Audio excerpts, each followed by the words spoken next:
Hey, Barbara. Hello. Hi. Hello, everybody. First time I've ever seen you. It's me, Mary. Mary.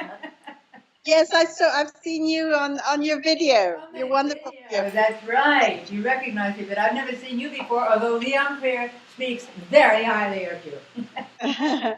This is Lena Sport. Hi, Helen, very nice to see you. Nice to see you. Then we have here in the room with us Linda and Sonia. That they are our publicists. You probably. Hi.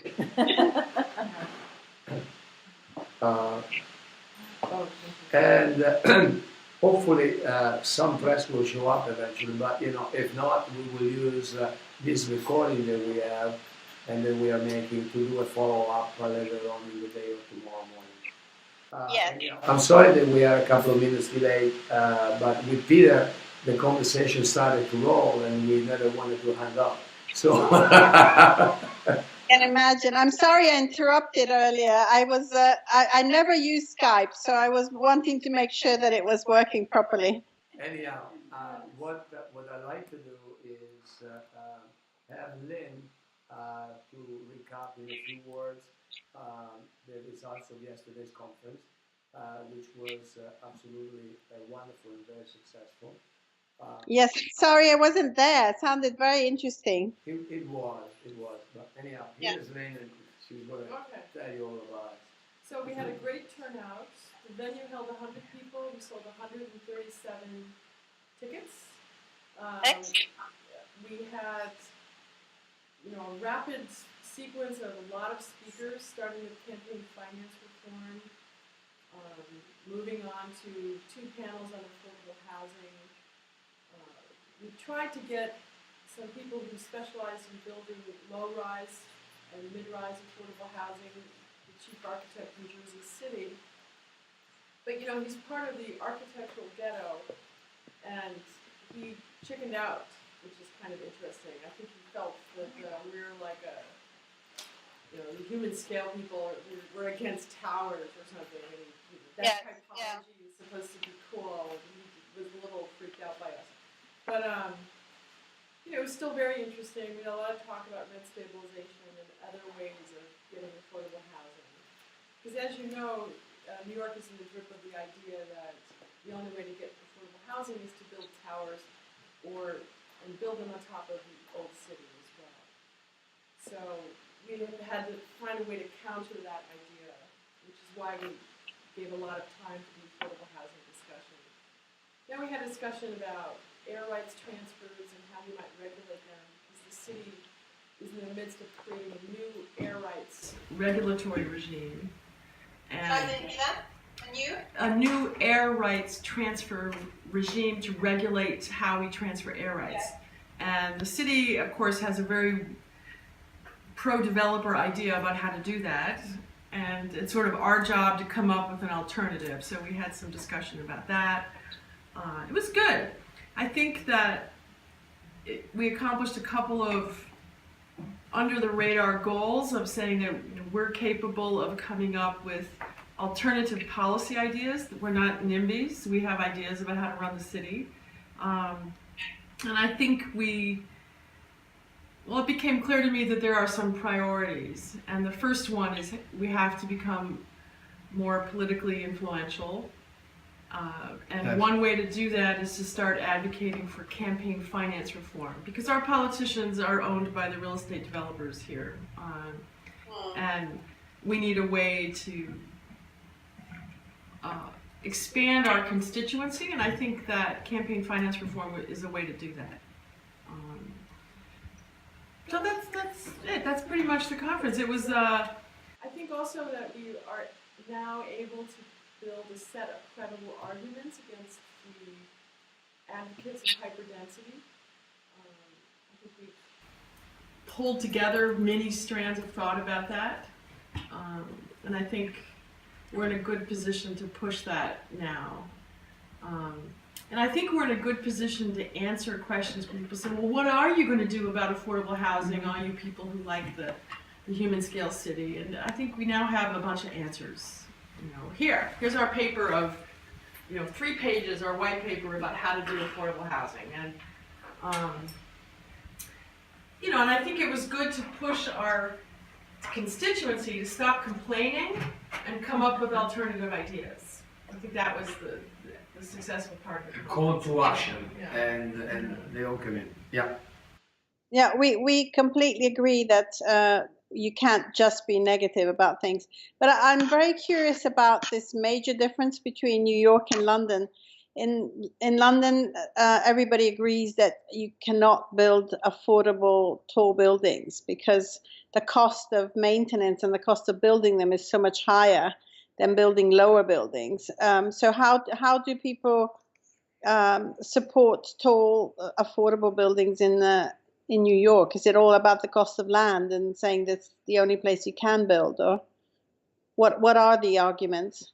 Well, they ignore the cost and sustainability issues about building high rises and say, and really where they want to build them is in the hot real estate markets where it kind of doesn't matter any of the cost issues or the sustainability issues because they're getting about a 96% yield on capital by selling any unit above the cornice line. So, you know, they have the incentive to build tall here. It's like a gold rush because they can sell it. The Yeah. theory is that the luxury apartments will pay for the apartments in that same building that will be, quote, affordable. So you're not building 8-story affordable buildings or 80-story affordable buildings. You're building 80-story unaffordable buildings that contain 2 stories of affordable apartments. Yes. And they did. Presumably, Yeah. we are not quite that's sure. It's a theory. You know, Something right? like That's that. the theory. Right. We haven't seen that in practice yet. Right. So it's mandatory inclusionary housing now is the game developers have to play. So, you know, if they want to put up a tower, a certain percentage of the units must be in some way affordable. Well, our new mayor is pushing for 50%, and that is affordable. That's and 35 in the building itself, 50 across, and that's because we've got a terrible, terrible housing crisis. And the crisis is all about, you know, sort of middle class or starter homes or so on. And so ever since he's come in May, the atmosphere in London has dramatically changed because it's going to become very difficult for the developers to actually find the 35%. And then in London, there's a lot of debate about the poor doors of having in the same building some apartments that are for wealthy and some for people who don't have the money, and the fact that the affordable housing is at on the lower floors, so very often they don't get enough light, or the flats are not appropriate for families living in it. There's no tradition in London building in towers anyway, so they're not seen as your average family type of dwelling. So in a way, there are a few things working in our favor. What's in our disfavor is that towers just look so much worse in London than they do in New York. I'm going to fight you on that one. Easy for you to say. Yeah. Right, we think the new ones look pretty awful. Could you say again how things changed, Barbara, in May? I mean, I understand why, but what was it exactly that the policy changed for them? Well, the policy hasn't changed yet. And interestingly, what I'm busy doing now is quite different from what I was doing 6 months ago. So now I'm really working with a whole group of people on changing policy. And in our workshops, we've realized that the policy is all there and there's nothing wrong with the policy. What is wrong is that it's not implemented, and it's that there's so many loopholes that anybody can interpret policy one way or the other. So when we had Boris Johnson, he was completely in the pocket of the developers, and he just sided all the time with investors and people who wanted to build tall. The current mayor, who's a Labour mayor and is much more concerned about providing the housing that is affordable to Londoners, not even social housing, but just affordable housing, has realized that what the previous mayor has done is probably a step in the wrong direction, and is now looking into alternatives to towers, and is saying that if the towers are to go up, they should have a very high proportion of affordable, and other alternatives should be looked at first before the developers are allowed to just go ahead with their towers. In the meantime, he's rubber stamping, we fear, quite a few things that were left over from the previous mayor. So we are sort of in a transition limbo, and everybody's trying to figure out exactly what is going to happen. But the vibes are much, much better post-May than they were before. So that there's a feeling of optimism, of a very cautious optimism. Thank you. Okay, what strategies or action have gotten you most favorable results when exposing the loss of the fabric of the city? Okay, so we started a campaign thinking that one of our main aims was raising awareness, and we went about it in lots of different ways. One of my co-founders, there were three co-founders. One of my co-founders is one of the most respected architectural critics in London. His name is Rowan Moore, and he writes for the Observer. And so from day one, we had a complete center spread on the campaign because he convinced his editor that it was a topic that was worth covering.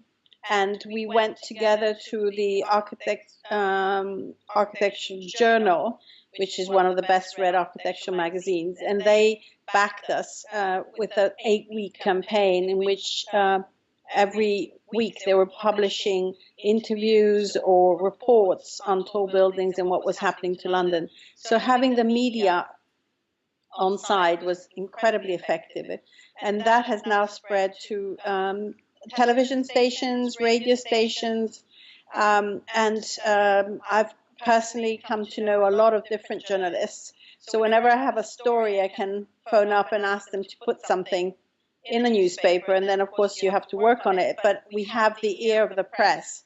So that has been very useful. But even more useful, I think, has been speaking to the politicians directly and making local councillors, London has all these borough councillors, making the local councillors realize that they would be losing votes if they sided with the developers against the wishes of local residents.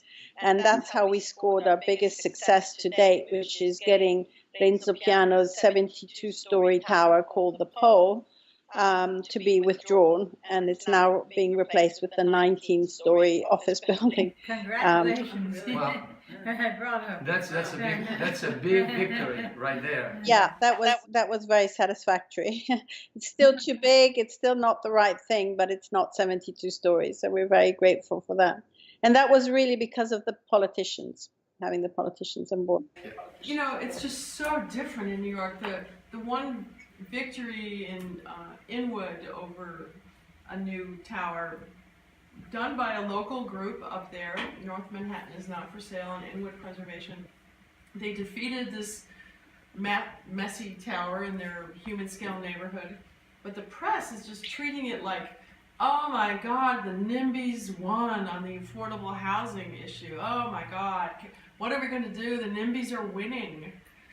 And I'm thinking that no, nobody actually saw it as a victory for the neighborhood. And, because the press have been indoctrinated by the developers. Yeah. yes. And they wouldn't know the expression NIMBY, not in my backyard, if the developers hadn't taught it to them. You don't learn that in grade school. Yeah. And London has good press. That's like what they Right. Yeah, you got They very. have the Guardian. The Yeah. Guardian. Yeah. Yeah. We don't have the equivalent here. We don't. No. Used to have sort of the Village Voice, but they're kind of ineffective now. Yeah. Yeah, we don't have it. Right, so, Yeah, our liberal press is not so liberal. So right, they are taking advertisements from advertising from the developers too, and they have them in to talk to the editorial board and so on. And that's why when you have a section in the New York Times called real estate, Right. that's what, Yeah. that's what it means. Oh, absolutely. You Yeah. know, so I mean, Right. they're taking advertising from real estate. So although it's supposed to be church and state, you know, the editorial and advertising, we know it's not. No. And you can see the bias in the coverage even when they think they're being fair. Yeah. But Barbara, I want to ask you about planning in London. You know, I saw you in August, I think. I was visiting with my daughter, and we were walking around the Paddington area, which seemed destroyed to me. Like the walk between, like you cross the Paddington area from Marylebone to Little Venice, and it's just office towers and new construction and cranes everywhere, and it's all like development around the canal, like right near Paddington. And was that planned, or was that just sort of ad hoc? They just did all that as of right? So Westminster had one of the strictest master plans in the whole of London, and we're working quite closely with people who are involved with that in the past. Unfortunately, the whole reason this is happening in London is to do with money, and it's not with private developers making money. It's the fact that the boroughs are completely bankrupt, they're cash strapped. And so the boroughs are now selling their skyline to the developers. So that is a very, very difficult situation, because one can sympathize with the boroughs. The government has let them down totally, and they don't have enough money for their other facilities, and they're very worthwhile facilities and services that they have to provide. And so the only way they can make money is by getting a tax gain from development. So the area that you're talking about is a particular pocket around Paddington Basin that was always designated as a bit of a development opportunity. But the height of it was never supposed to be above, I think, 20, 21 stories, 22 stories.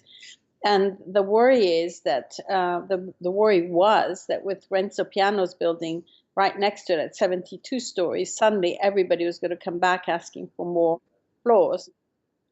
Unfortunately, the Piano building was withdrawn, but another developer building did get through at 30.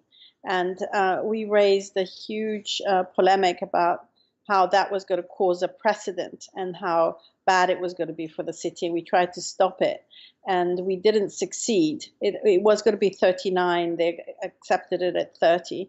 But it's minuted that they said that that was not going to be a precedent, and that the other buildings shouldn't be taking advantage of the fact that this one's taller. And we wait to see.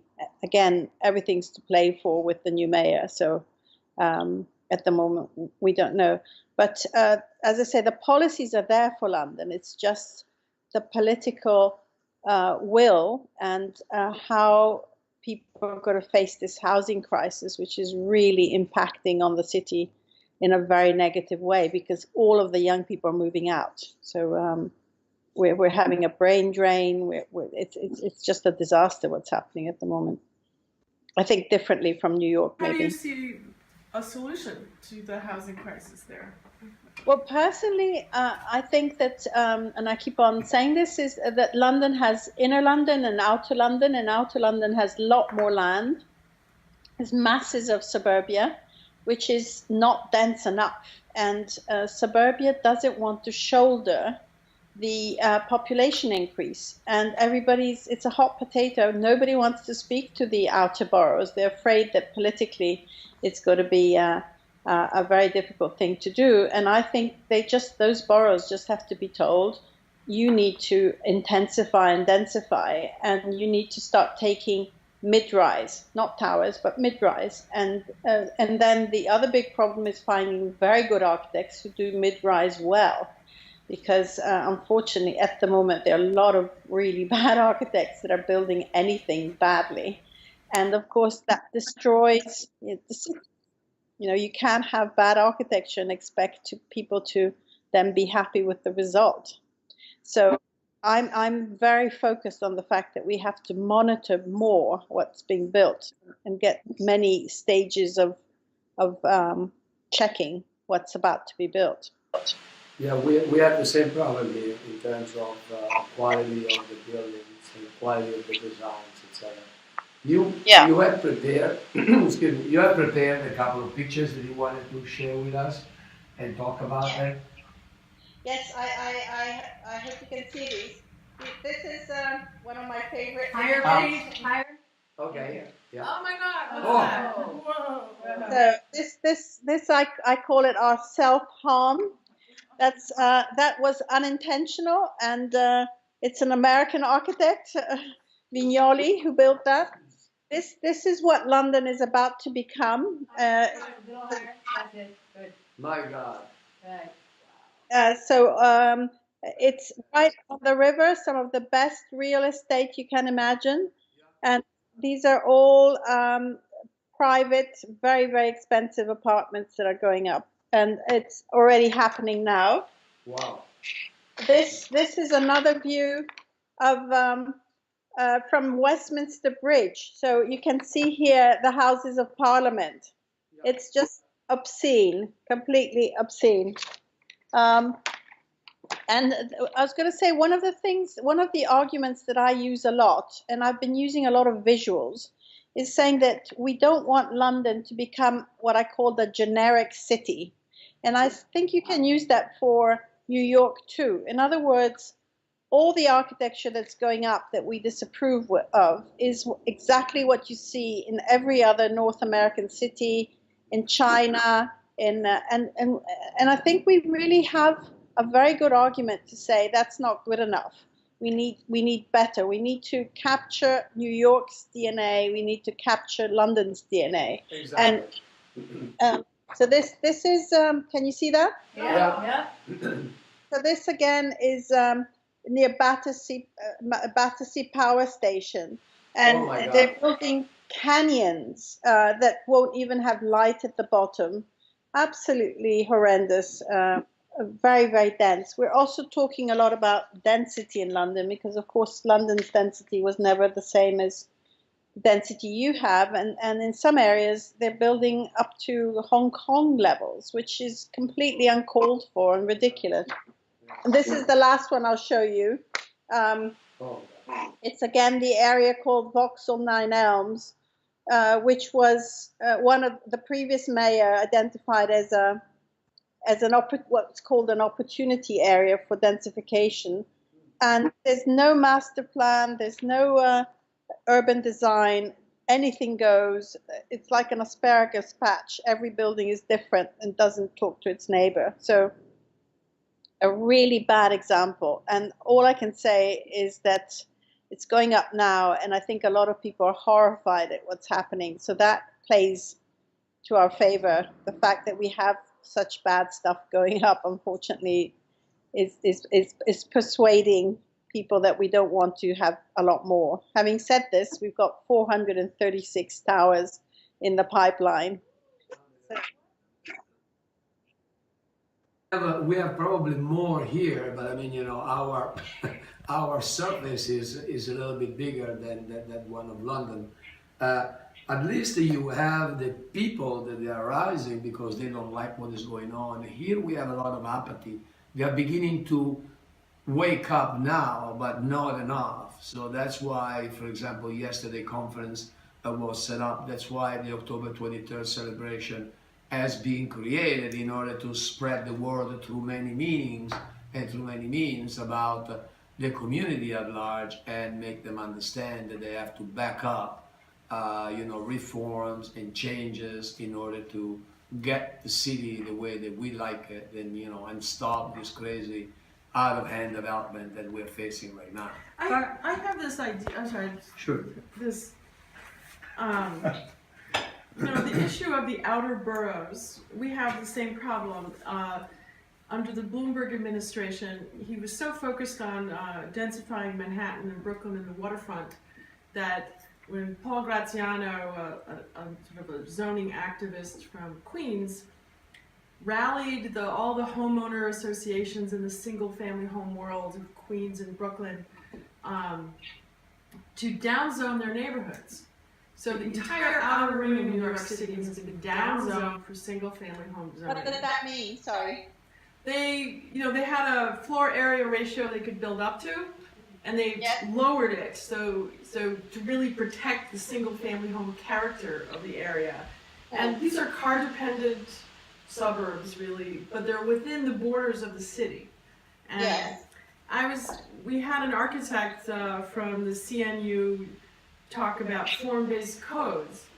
And the reason I found his stuff interesting is that you have to talk those homeowners in those single-family home areas that they can densify without destroying the character of their neighborhoods in some way.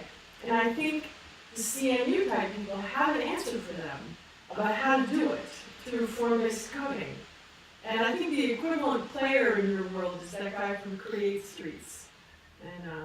And Yes. that works for those thoroughfares, high streets, for the outer rim there. You know, like how do you densify here without destroying it? And I don't know. I don't know how that plays out there, but So we have quite a few different architects who are beginning to design new typologies that could be set into a very low dense street without killing it. So it might be 1 or 2 floors more, but it's apartments rather than family houses. And then the idea is that on the main street where the shops are, that there you'd get extra height. right. So that you would have some, which is again New York's model, that the avenues are high and the streets are low. And I think that works very well because, and when we say high, maybe you're talking 5 or 6 stories and not 20 or 30. So it's doing things by degrees, and the main thing is doing it well. I'm a very strong proponent of using local materials because I think that makes a very big difference. A building that's in masonry that has sort of traditional color of the city suddenly fits in. What you don't want is a whole lot of glass and steel buildings popping up in the suburbs because that would completely destroy their character. So, Right. Anyhow, I'm sorry to be a party pooper. Yeah. the time is up, I'm sure, but it was very nice talking to you. And I hope there'll be, and I'm hugely admiring what you're doing. I think it's fantastic, and I think it really is very good that we're talking to each other. And Mary, I hope you save Paris because that's my favorite city in the world. From the woman mayor who's a disaster. You've got the London draw. We'll work on Paris too, and The Hague. But thank you so much, Barbara. Great to Barbara, see thank you very much. Thank you. Bye-bye. We'll continue our conversations in the near future, and hopefully this will become a yearly, powwow of everybody and an exchange that will help us all grow together and win our battles. I would love to see a transcript of the conference if you do that. That would be very interesting. We're working on that. We are. Good. Okay. Good. I know it just happened. Thanks again. Thanks for calling. Thank you, Bye. Barbara. Have a wonderful afternoon. Bye. Thank you. Bye-bye. Bye.